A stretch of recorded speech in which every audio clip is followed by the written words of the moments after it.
બરફ લેવા આવ્યા, પાર્લર માટે બરફ લેવા માટે આવ્યા છે, દૂધ રાખવા માટે. અને આ બધું હોસ્પિટલ, અમે પેલી હોસ્પિટલમાં ગયા હતા દક્ષિણ બતાવવા માટે.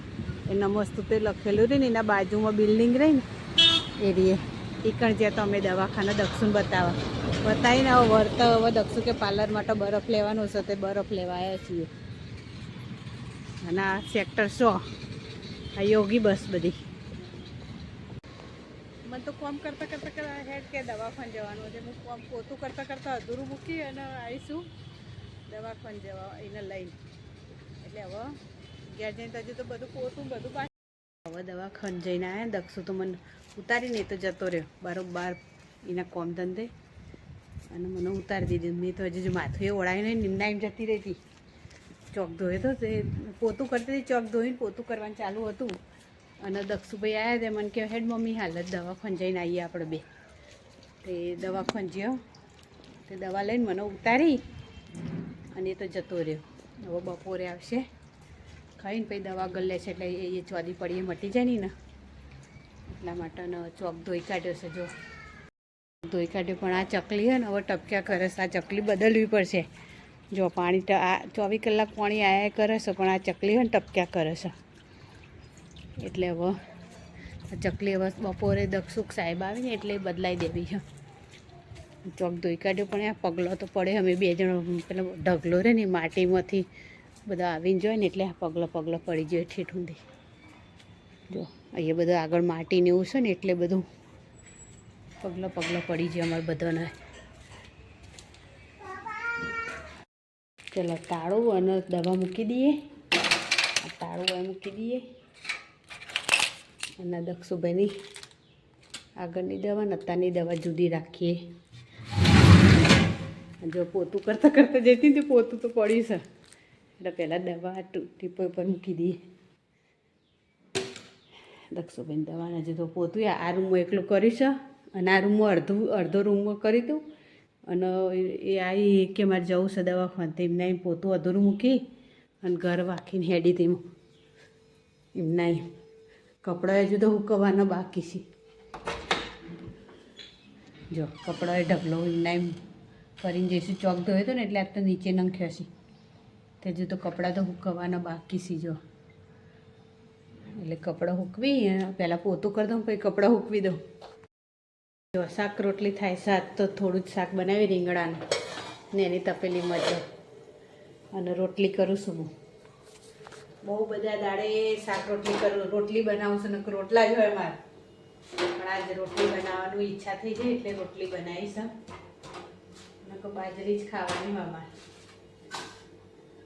એટલે હવે શાક રોટલી કરી દઈએ. કાર્યક્રમ ચાલુ જ છે શાક રોટલી બનાવવાનું. તો પવન જેટલો છે, પોદમ બધો હલી છે ને પવન છે. પવનની ઠંડી છે આજ.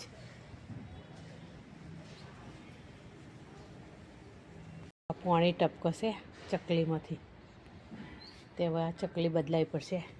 જો રેલો ઠેઠ ઊંધી ચોક ધોયો તો એ રેલો એવો ને એવો થઈ ગયો ને.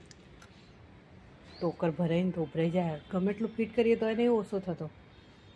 એટલે હવે આ બદલાવી જ પડશે. પણ હવે નવરા પડી નહીં એટલે હવે ઠેઠ રવિવારે મેળ પડશે. આખો દાડો કોઈ નવરું હોય ને એટલે રવિવારના દાડ મેળ પડો બધો. જો વાત તો ભાઈ આવ્યો તે ઊંઘી જાય આવી.